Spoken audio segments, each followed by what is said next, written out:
It's an interesting time for business.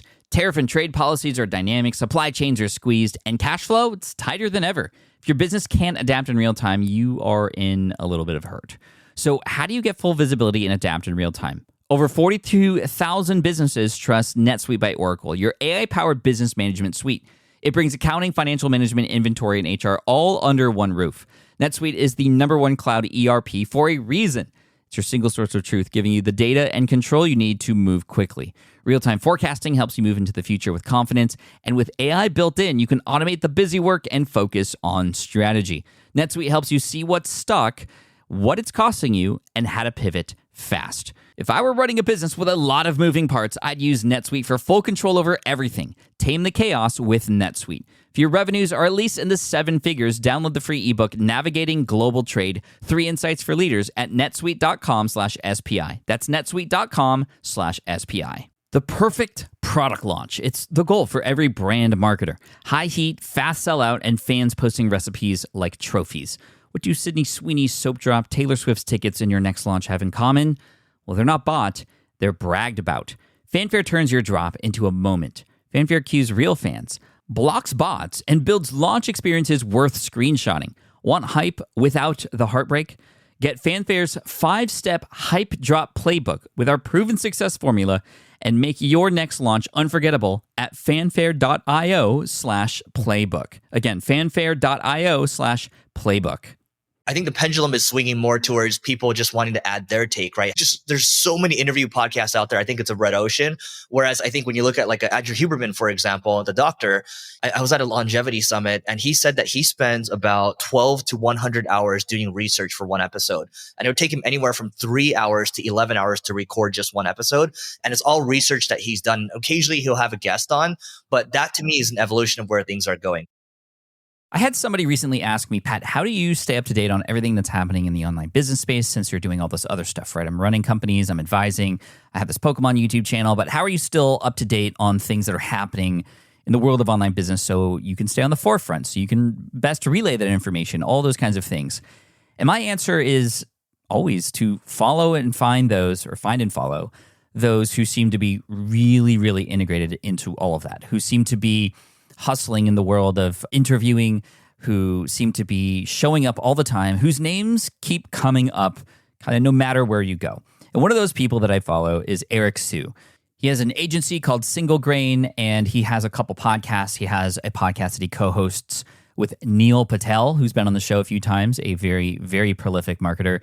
That is Marketing School. But Eric's show, the one that I've been following and listening to get all this new up-to-date information, I mean, he's had Alex Hermosi on. He has had Kevin Espiritu and a number of others who are sharing what's working now. And so I follow the Leveling Up podcast for this information, and I have Eric on the show today. The Leveling Up podcast, definitely check it out. But we're going to level up today with Eric by talking about the agency model. And he has an argument for why the agency model is the best model that you can have for business for generating the most revenue. Courses and coaching is fine, but why the agency model works best. We talk about the future of business, where things are going, because he's got, again, a pulse on a lot of this stuff, why community is going to be extremely important moving forward, and a number of other things, including right away, you're going to hear a tactic that I've noticed that he's been using in the world of YouTube that is working really well too. So an all-around incredibly prolific marketer, especially because of his connections with who he interviews and also Neil Patel, his business partner. So let's chat with Eric today. Here he is, Eric Siu. You're listening to the Smart Passive Income Podcast, a proud member of the Entrepreneur Podcast Network, a show that's all about working hard now so you can sit back and reap the benefits later. And now your host. He got inspired to grow potatoes in his backyard after watching The Martian, Pat Flynn.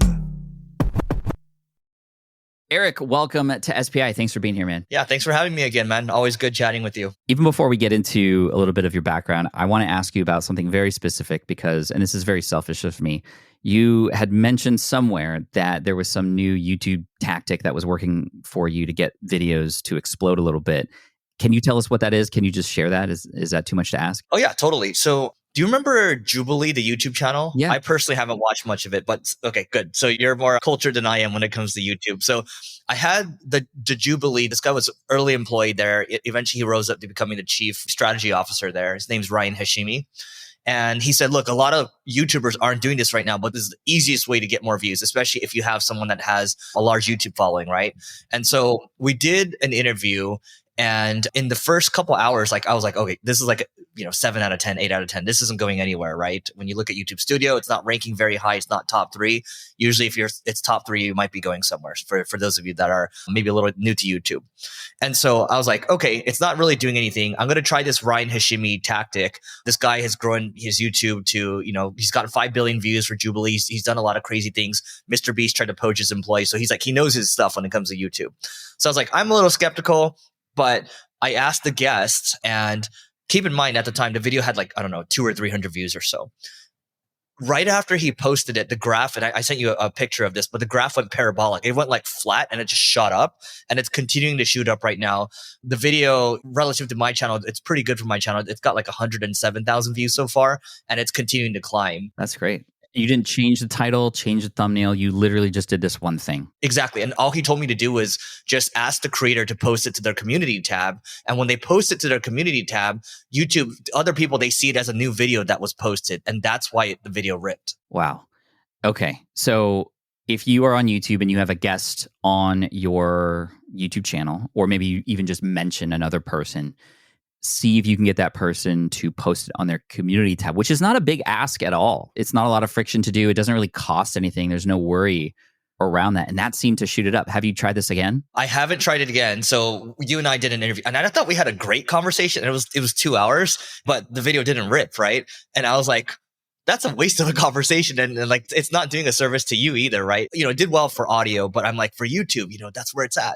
I'm like, okay, maybe Pat number 2, Mark Moss, he agreed to do it. He talks a lot about Bitcoin, macroeconomics. So, if you're down to do it, great. If not, it's okay. I'm down to try it. I mean, again, like I said, there's very low cost to doing that.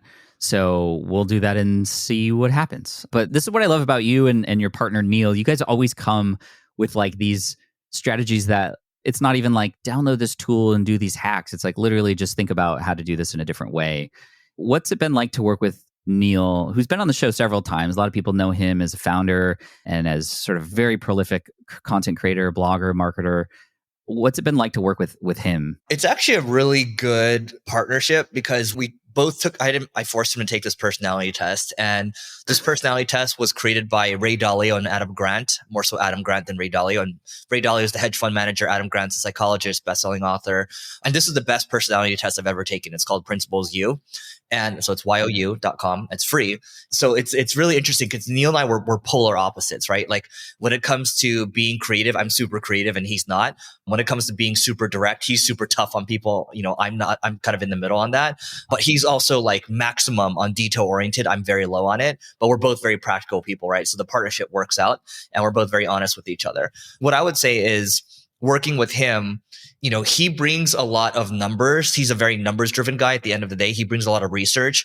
And oftentimes now when we have conversations on the Marketing School podcast, I'm bringing a lot of new trends, a lot of new tactics, whereas he will level it with details, right? And numbers. And that's how it works out so well. And, we've evolved the podcast over the years. So it's been a great partnership because we're so different and we complement each other well. How long has that podcast been going for? I think we're coming up on 8 years now. Time flies really quickly. This podcast is older than his kids. It's older than his marriage. So what have you seen change in the podcasting landscape since you both started that?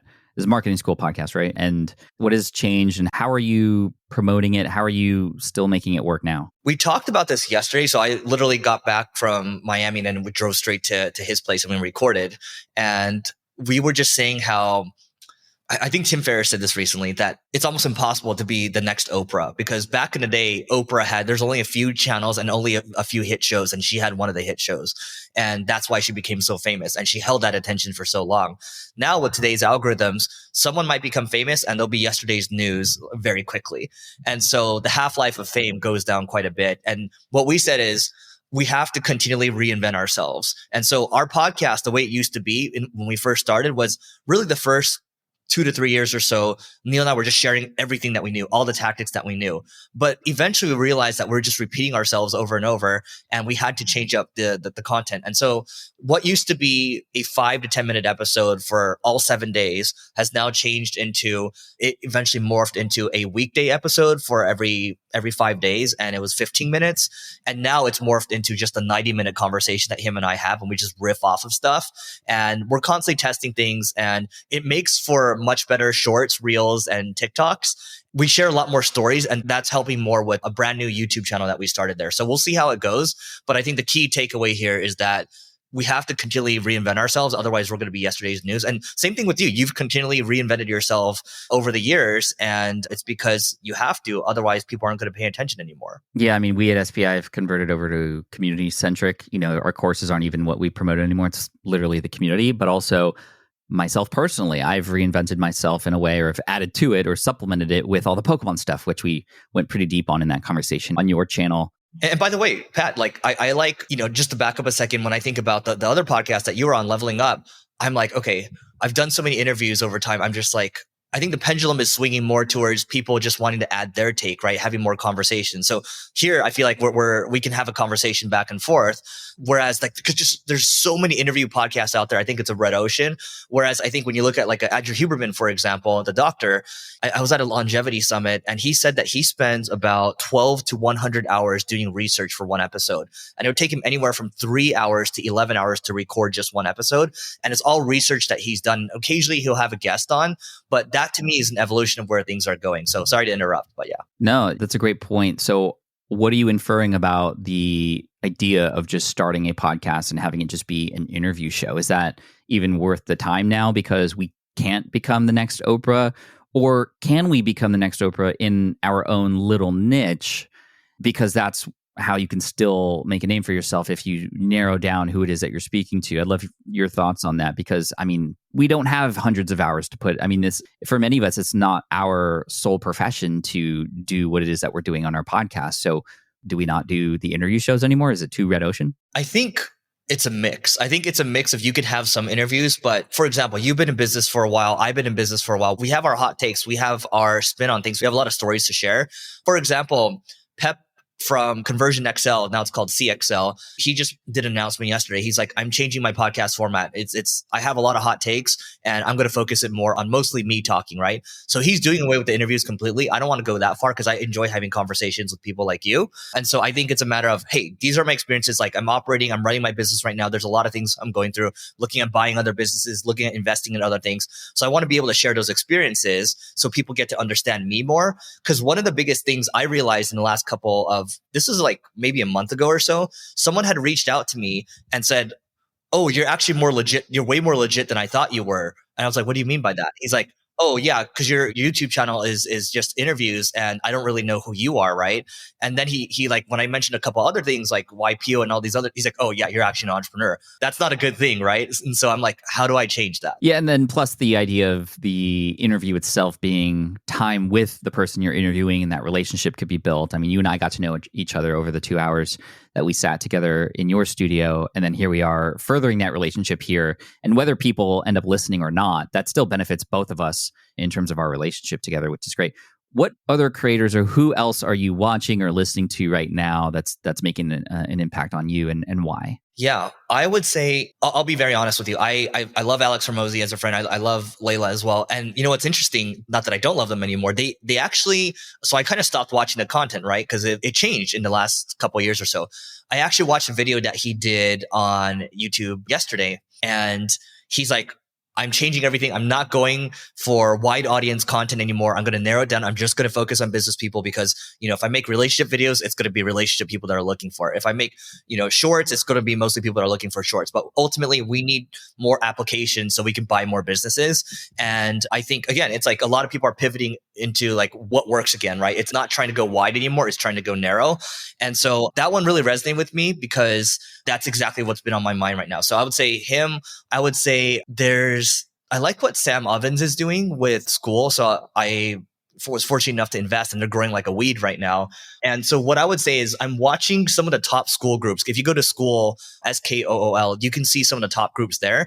And some of these groups are making like 3 to 500K I have to imagine most of that's profit per month, right? And the way they run their groups, I would just recommend, I'm not looking at anyone in particular. I'm just looking at the top groups. I'm seeing how they do things. And I'm sending that over to our community manager, and he's helping implement a lot of those things. Nice. There hasn't been someone that explains funnels really well. Like Russell Brunson's known as the funnel guy, right? From ClickFunnels. But this guy, Matt Larson, he doesn't have the biggest following on YouTube right now, but he's got so many well done videos that are 20, 30 minutes, maybe an hour or so. Anybody that's looking to build a funnel the right way, just watch his stuff. It's completely free. It's a criminal that it's free, I should say. So it's Matt, Larsen. Find that, and you guys will be able to grow faster. What about Matt's intriguing to you? I just think he's very transparent with his numbers. The way that he explains everything, it's well thought out. He has slides for everything. I think when he's doing a 1 hour video, he's probably got 60 to 100 slides or so, and everything's well designed, and it's very simple, and it makes everyone feel like, it makes the viewer feel like they can accomplish anything. That's really great. That's tremendous feedback, actually. Matt Larson, I'll have to check him out. You had mentioned Alex refocusing his efforts to do what ultimately his goal is, which is to acquire more companies. He's got acquisition as his company, and that's literally what he does. What is it that your goal is? I mean, you are a very prolific creator. You are a podcaster. You're on YouTube. You're doing so many things. What is the end game, or at least right now, what is the funnel in your world leaning to? I feel like if we were to give a macro answer to this, it would be the same answer. So I just imagine for myself that I remember playing this game. You want to buy companies? No. Just you overall, right? Watch. I'll give an answer and you say if you're aligned with me. That's how we'll test this. Okay. I remember when I used to play this game EverQuest, and sometimes, you would see if you can kill a monster, right? And sometimes if it's red, it's like, what would you like your tombstone to say? So I think about that question a lot. What would I like my tombstone to say? I just want my tombstone to say, this guy was a great learner and a great teacher. And that's all it is at the end of the day. And I think business is the ultimate game that you can play. And Neil and I, we've talked about this. And so he's gotten offers to sell the company for hundreds of millions of dollars. But I was like, why would you sell? Because it's like, what would you do afterwards? And it's like, well, I'd probably be doing the same thing. So then why would you sell? Because you're already far along. And so to me, I've rewired my thinking into, it doesn't take a year to build something great. You know that, right? Not even 5 years, not even 10 years. I think it takes 20 to 30 years to build something really generational. And, I'm just going to keep playing this game. I'm going to keep compounding, because a lot of the people that you've seen out there that have it's like, well, why build generational wealth? Well, because it's fun, right? That's the only reason, right? If it's not fun, then I'm just not going to do it. And so I think it's fun to continue to work on the same problem set. For me, I've really learned in the last couple of years to really focus in, even though, previously I was just doing too many things, right? And so you just look at all the people out there. You look at the Elons of the world. You look at the Jensen Huangs of the world, right? The Jeff Bezos of the world. They're focused on one company. They might have had different product lines, but they're locked in. Yeah, I'm really enjoying what I'm doing right now. Is it a pain in the butt? Yes. But I've been asked this question during a dinner meeting. It was like, so what is your goal? I feel like I'm kind of doing it right now. I'm learning and teaching, and that's all I want to do. And I think business is the best vehicle for that. So is that aligned with how you're thinking for yourself long term? It is. However, I have specific more, I'm not saying you don't have this, but I do have some philanthropic goals and some sort of lifestyle goals that help drive those decisions that I'm making right now and what it is that I'm doing. I'm curious in terms of the things that you are doing now, the podcasts and the content creation. Tell me the business model around that. Where are people finding you in general, and what's the journey you're taking them on? And is it just ad revenue? Where's the revenue coming from in your business as a learner and teacher? So the revenue primarily comes from the ad agency, Single Grain. So both Neil and I, we make our monies from our separate agencies, and the content builds authority, obviously, and it funnels customers to our respective agencies. And, we have a high lifetime value offering, and, it's the best, whether it's SaaS. When you think about e-commerce, you think about education, it's just been the best business model for myself. And then Neil said the same thing. It's been the best business model for him. The agency model? The agency model, right? Because it's like, if we're teaching this stuff, we're going to make the most money from selling services at the end of the day. It's not selling courses or selling coaching or consulting, that type of stuff. So what does an agency look like? How many employees do you have at Single Grain, and how involved are you in that? Or is it kind of just run on its own? I don't believe a company can run on its own completely. We can talk about that, and I'm happy to talk about the mistakes I made in the last 2 years or so. Sure. So we're at about 40 people. We did some acquisitions recently maybe 2 years ago that didn't work out, so we had to cut down to the amount that we're at right now. But happy to go into that.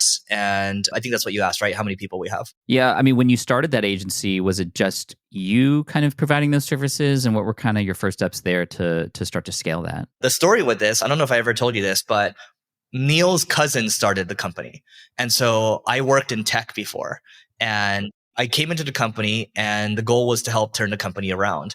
And basically, long story short, basically 6 to 8 months into it, I basically was able to buy the company for $2 out of pocket. So $1 for Neil's shares and another dollar for his partner shares. Oh, really? Yeah. And then the rest was seller finance, meaning the sellers carried the note, right? And I put in a contingency saying that if the company failed, I would owe nothing. And my thinking behind this was that if I could make this work, then my upside's unlimited. But if I fail, it's a great MBA. I actually made it go from bad to worse in the first year. We actually dropped all the way down to one employee. We had 10 people or so. We dropped all the way down to one employee. I was like 26, 27. I didn't know what to do, right? I didn't know how to run a company. And then thankfully, we were able to the SEO kicked in for Single Grain. So I was doing a lot of SEO work at the time. We started ranking number 1 for the keyword digital marketing agency. And so we started getting a lot of leads for that. Oh, wow. And I started referring those leads out to an agency in San Diego. And that allowed us to cash flow for that year when I basically tanked the company. And through that cash flow, we were able to hire the right people. And then slowly we turned things around there. So, it was a lot of luck involved, but thankfully it worked out. That's crazy. Is SEO still an important component of your business now, or is it YouTube and the other platforms that you're on that are providing more leads for you? SEO is still very big. I would say paid covers the majority though, maybe paid 60% of the revenue. SEO. Okay. So not as organic as it was back then. Yeah. And then I would say to your point, Pat, we're getting a lot more enterprise companies reaching out, asking for help with YouTube. Guess what? They're asking for help. They're also asking for help with Reddit as well, because Reddit's ranking really well on Google now. So people are looking for community management. They're looking for Reddit. They're looking for YouTube. So it's becoming way more obvious to people that you can't just trust SEO and you can't just trust ads. With running your own business, legal questions always come with the territory. Like, can I use this contract or agreement? What do I do if a client doesn't pay? Am I even structured the right way for taxes? Instead of Googling your way through legal landmines, imagine having a law firm ready to address your business's legal needs without the sticker shock. That's what you get with Legal Shield's small business plans. Legal Shield helps entrepreneurs access real legal help on contract reviews, collection letters, business formation guidance, and even help navigating IRS audits. Members can schedule consultations, upload documents through the app, and get support from a provider law firm that knows small business laws in your state. Plus, consultations on taxes or trademarks help you stay ahead of potential problems. And if a client is late on a payment, Legal Shield steps in with professional collection letters so you can protect your hard-earned revenue, all for a fraction of the price of hiring a lawyer on your own. Go to LegalShield.com/SPI or call 833-570-9980 to learn more and get big business legal support without a big business budget. That's LegalShield.com/SPI. Do you know the secret to businesses that are scaling faster than ever? They're using Upwork to tap into a diverse pool of skilled freelancers across various industries. With Upwork, you can find specialized freelancers in marketing, development, design, and more. Experts who are ready to help you take your business to the next level. I've personally used Upwork myself and can vouch for it. Posting a job on Upwork is easy. With no cost to join, you can register, browse freelancer profiles, get help drafting a job post, or even book a consultation. From there, you connect with freelancers that get you and can easily hire them to take your business to the next level. Upwork makes the entire process easier, simpler, and more affordable with industry-low fees. Post a job today and hire tomorrow with Upwork. Visit Upwork.com right now and post your job for free. That is Upwork.com to post your job for free and connect with top talent ready to help you grow your business. That's Upwork.com. Again, Upwork.com. You had mentioned that you had made a couple mistakes along the way with the agency. What were a couple of the bigger ones? Yeah, I'll give you these acquisition stories. These are a doozy. So we did. These are recent too, right? These are recent, 2021. So we did 2 acquisitions in 2021. Well, I'll tell you the lessons afterwards. So we did these 2 acquisitions, and one was a paid media agency. They were focused on e-commerce. The other one was let's call them an SMB SEO shop, right? We basically did these 2 acquisitions one after another, and we integrated both companies, 2 different cultures, 2 completely different cultures into our culture. So you have 3, I like to call companies that they're very, it's chaos, right? So 3 chaotic organizations come together.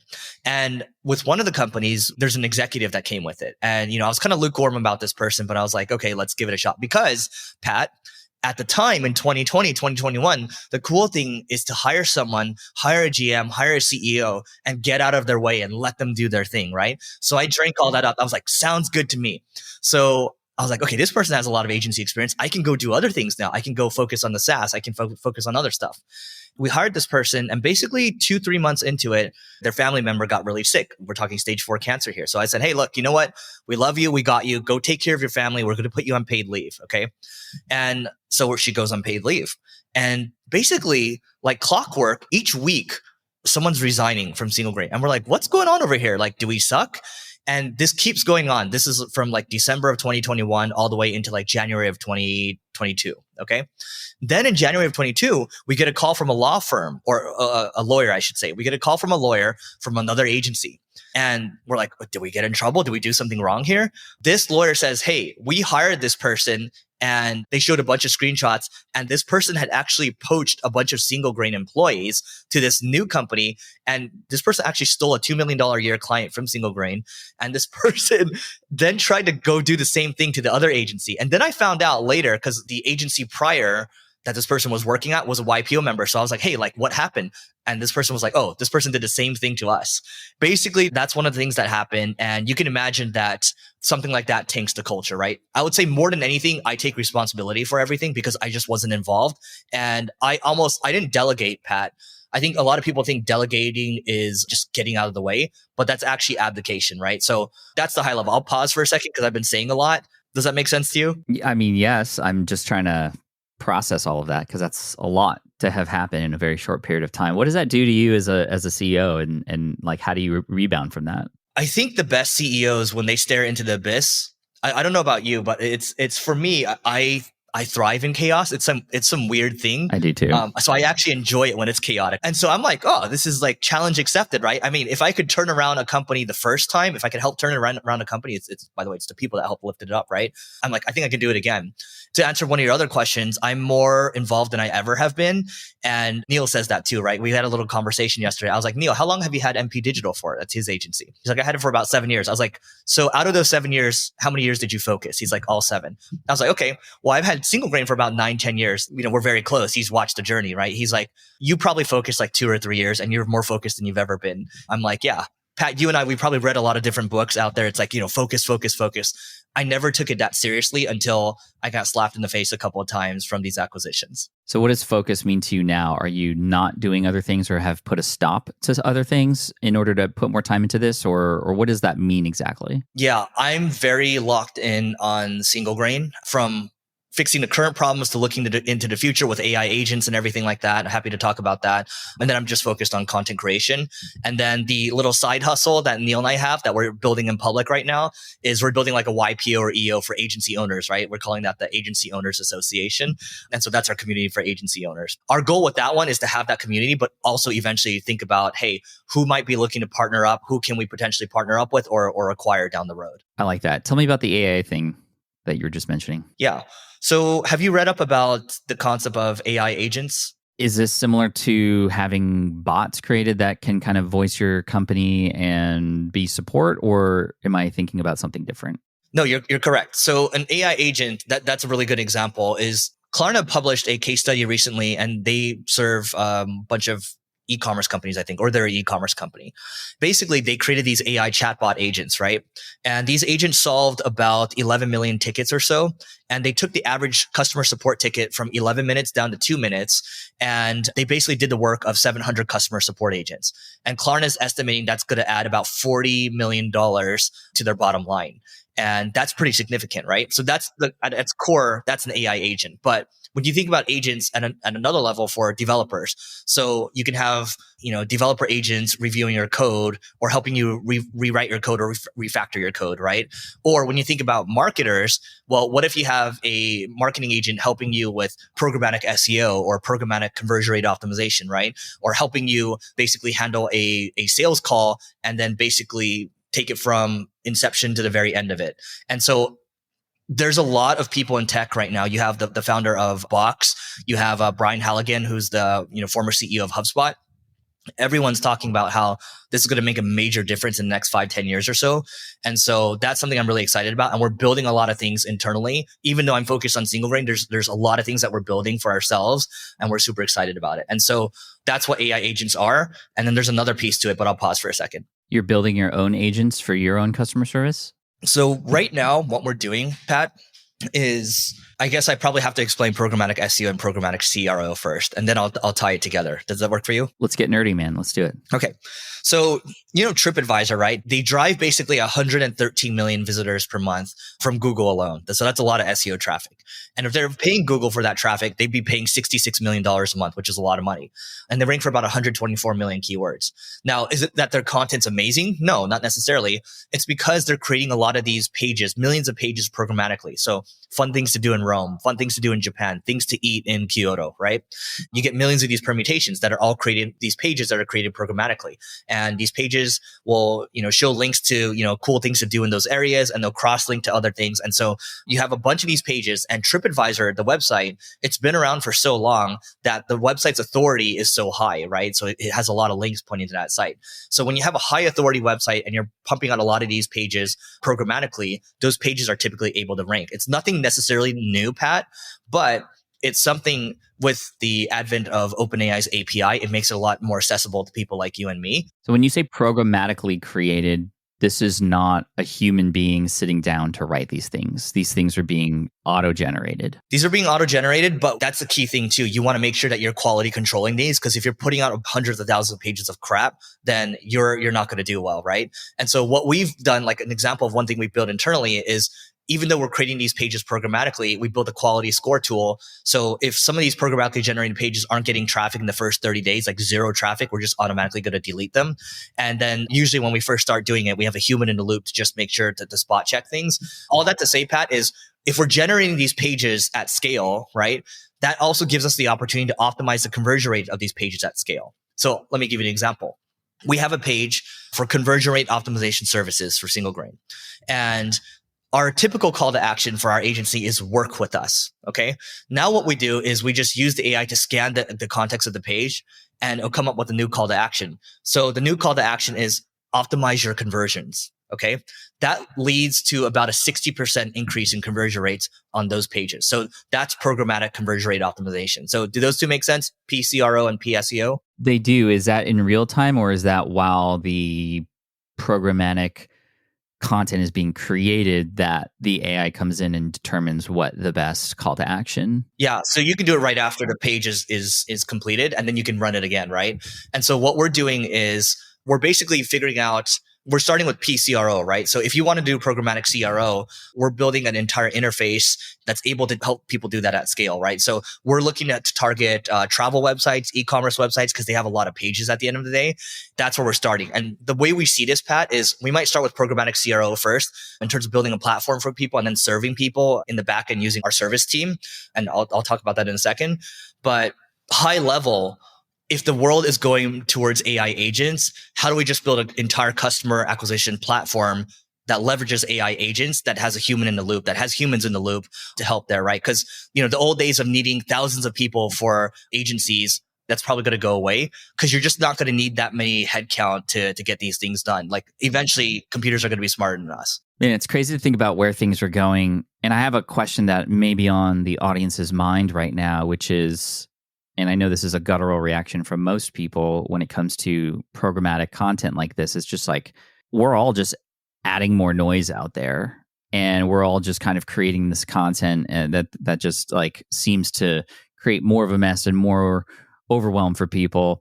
How do you justify it? It's hard because it's like, well, this is the game that we're all in now, so we kind of have to play it, right? Especially at your level and the kinds of things you're doing. So I don't blame you at all, but how do you wrap your head around the idea of just like, quote unquote, quality content versus this programmatic stuff that is just seemingly just with the push of a button with a certain set of parameters and rules can get put out there and is getting in front of people?